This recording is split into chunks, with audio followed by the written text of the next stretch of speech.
Laura, cara, você já fez um monte de coisa na tua vida, né? Agora você tá majoritariamente de sexóloga. Sim, né? psicóloga também. Psicóloga também. Sim. Que você... Bom, você me corrige se eu estiver enganado, tá bom? Você jogou vôlei. Joguei. Né? Largou pra estudar. Para estudar. Eu entrei na faculdade de jornalismo. Jornalismo. Depois do vôlei. Eu sou de Minas, vim morar em São Paulo para jogar vôlei no Pinheiros. Lá atrás, né? Há um tempão. E aí, passei na faculdade de jornalismo, era adolescente, quando eu vim jogar no Pinheiros. Passei na faculdade de jornalismo, me tornei jornalista e comecei a trabalhar, quando me formei, na Folha de São Paulo, num caderno regional ABC, depois na Folha da Tarde. E saí de Folha para ir trabalhar numa revista feminina, na revista Cláudia. Foi ali que começou a minha história com a sexualidade. Aí eu cheguei ali Mas foi do nada? Foi sem querer? Como é que foi Surgiu isso? uma vaga de editora de sexo. Na Folha da Tarde, eu era editora de cidades. Era hard, era chacina pra tudo quanto é lado, violência. E aí eu falei, eu tô querendo fazer um pouco uma coisa mais menininha. Que tava num mundo muito pesado. Entendi. E eu já tava lá há um tempão, 5, 6 anos. E aí eu falei, não, quero fazer uma coisa nova. E surgiu essa vaga de editora de sexo, que não existia esse cargo, na revista Cláudia, que foi nos anos final dos 90, 96, 97, mais ou menos, que as revistas estavam reposicionando o conteúdo editorial para falar mais sobre sexualidade. As revistas da editora Abril e outras também, Cláudia, Nova, Marie Claire, etc. E aí eu topei a vaga. E foi lá que começou a minha história como sexóloga, porque quando eu cheguei, no primeiro mês, eu já vi e falei, gente, que difícil editar uma área de um assunto tão tabu, até para mim. Eu tinha também vergonha de fazer as entrevistas com os especialistas na época e falar pênis, vagina, vulva, né? Eu falei, não, isso aqui não tá legal. E aí logo que eu me tornei editora, eu fui fazer uma pós em educação sexual. E foi assim que eu fui migrando. Aí eu fiz uma pós-graduação em educação sexual. Na sequência, curti demais, lancei livro, né? E, enfim, comecei a dar palestras. E aí eu fui deixando o jornalismo, sempre com a comunicação de fundo, né? Mas aí eu fui dando palestras e tal, e resolvi abrir consultório. Mas aí eu precisava ser médica ou psicóloga para poder atender em consultório. E aí eu fui fazer psicologia como segunda formação. Aí fiz a psicologia, então hoje eu sou psicóloga da abordagem junguiana, tenho formação na abordagem junguiana, atendo os meus pacientes, né? Muitos chegam por conta da sexualidade, chegam, né, com queixas sexuais, mas atendo em psicologia em geral e continuo fazendo as ações de educação sexual pelo Brasil afora. Interessantíssimo. Mas assim, lá nesse começo, quando você vira editora de... Sexo. Editora de sexo. Comportamento e sexualidade. A editoria chamava Emoções e Sexo. Tá. O que te deu... Por que você... Qual bagagem que você tinha que te dava segurança pra ir trabalhar? Zero. A bagagem que eu tinha, que eu tinha 20 e poucos anos, jornalista da Folha da Tarde, a gente acha que sabe tudo, né? Fala, não, né? Eu me viro. Revista feminina, né? Facílimo, né? Tô saindo de um jornal diário, né? Relação total, trabalhar em revista feminina, fácil. Cheguei lá, não era difícil, né? Claro que o traquejo ali de escrever e tal, a velocidade já vinha, né? Do jornal diário. Mas o assunto era muito tabu. A Cláudia era uma revista direcionada a mulheres casadas, não era? Ou quando tinha uma faixa etária da Cláudia, assim? A Cláudia, lá no início, sempre foi muito... podemos dizer que sim. Mas, quando eu cheguei, tinha esse reposicionamento, não só da Cláudia, mas de tudo quanto era revista. O assunto sexo estava começando a bombar para tudo quanto era lugar. Mas por quê? Por que começou a bombar esse assunto, assim? Foi uma revolução, né? Então a gente está falando aí, eu fui para a Cláudia em 96, 97. Em 98 foi lançado o primeiro medicamento para disfunção erétil, que foi o Viagra. Então era um momento... Caraca, faz esse tempo todo? Faz. Era um cenário da época, né? Que assim, sexo tava super em alta. Também uma outra coisa tinha acontecido, não tão recente. Então, no final dos 80, 88, a gente teve AIDS, né? Impacto de AIDS no Brasil e no mundo. Em 90, eu sei as datas todas, porque eu falo disso toda hora. Bom em números, né? Eu já não lembro. Não, eu lembro. Não tive Covid, não afetou a memória, né? Tô lembrando.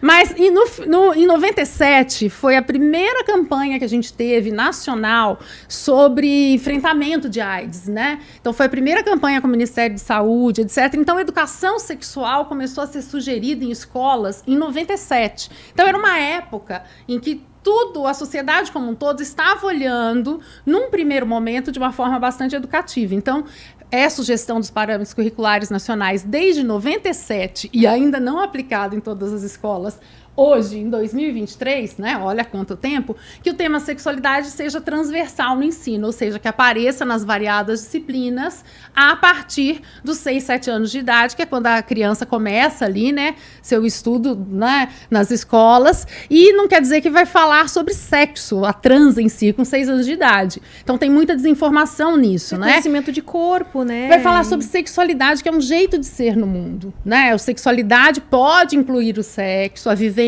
do sexo, a prática do sexo numa fase mais amadurecida da vida. Mas sexualidade é um jeito de ser. De ser o quê? De ser homem, ser mulher, ser agênero, ser, né, o que a gente quiser ser. Então, de ser no mundo. E aí a gente começa a falar lá para os pequenininhos sobre isso, né? Fala muito sobre corpo, fala também sobre maneiras de ser. Os pais são os nossos primeiros educadores, enfim. Mas, resumindo toda essa história, né? Nessa época aí dos 90, era um momento da sociedade como um todo querer falar sobre sexualidade, e as revistas entraram como grandes educadoras. Porque a mulher, tem várias pesquisas assim, da época, né? Que dizem que a mulher, onde ela obtinha informações sobre a sexualidade feminina e também sobre a masculina, eram nas femininas, que até então a gente não tinha aulas, né? A mulher adulta hoje não teve aulas, né? Em geral, não teve aula de educação sexual na escola, e nem homens.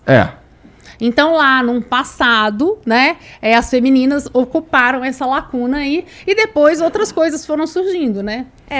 O sexo entre os homens ali, mesmo em revistas, acho que sempre foi pro lado mesmo da pornografia e tal, né? A coisa mais não da parte da educação, mas pra parte do... Tinha, por exemplo... punhetinha. Tinha Playboy, né? Na época também da Editora Abril, eu escrevi pra Playboy também, já um monte de coisa. E tinha a loira da Playboy, que respondia dúvidas, e que era um amigo meu que fazia a loira da Playboy. Aí quando ele tirou férias, ele falou, você pode fazer pra mim? Eu falei, mas como? Ele falou, não, é só responder ali, bota uma pimenta, não sei o quê. Então, enfim, né? A loira era um personagem Quantas vezes deve ter batido punheta pra essa loira na Playboy e era um cara, viu? Então, enfim, então tinha aí umas tentativas. Depois disso, chegou... que nós estamos falando muito lá de trás de revista, né? Chegou a VIP. Mas eu li a Cláudia, por isso que eu te perguntei. Eu li muito Capricho, eu assinei Capricho. Escrevi pra Capricho também, muito. Tinha aí coluna depois, de quando eu sexo comecei na a ficar Capricho. maiorzinha, eu me lembro que era nova. Nova era mais moderninha, assim, né? Sim, a nova era mais desbocada e tal. Ficava tudo ali no mesmo, ficava no mesmo prédio, enfim. E a Cláudia tinha essa impressão que era uma coisa mais para as mulheres comprometidas. Mulheres casadas, comprometidas. Pode ser. A Capricho era mais pra menina nova, né? Aí chegou a VIP falando, eu tive coluna na VIP também muito tempo, falando pro cara aí, queria falar... Já queria esclarecer um pouco dúvidas, mas sempre tinha uma pegada meio cafa, assim, as revistas masculinas, né? Só que essa proposta foi mudando com o boom da internet. Porque aí a gente começou a ter... Olha, na época lá de Cláudia, eu recebia 90% das dúvidas, chegavam de mulheres, 10% de homens. Via carta? Ainda era Chegava carta, e-mail. Minha monografia da minha especialização foi, que se tornou um livro, meu primeiro livro depois, foi 500 perguntas sobre sexo, respostas para as principais dúvidas de homens e mulheres. Que eram as mulheres que faziam as perguntas e um pouquinho de homens que faziam as perguntas via... parceiras. Entendi. Que era o meu marido que queria perguntar lá em 90 e bolinha, né? E aí, só que esse cenário mudou. Tanto que quando eu entrei no Altas Horas em 2007, fiquei 15 anos lá, né? Em 2007, já tava mais meio a meio. A molecada já perguntava. A gente não vê só a menina fazendo pergunta no Altas Horas, né? Não via menino também. Então, teve uma revolução aí nesse período, né? Então, numa década, teve uma abertura, mas mais da população jovem.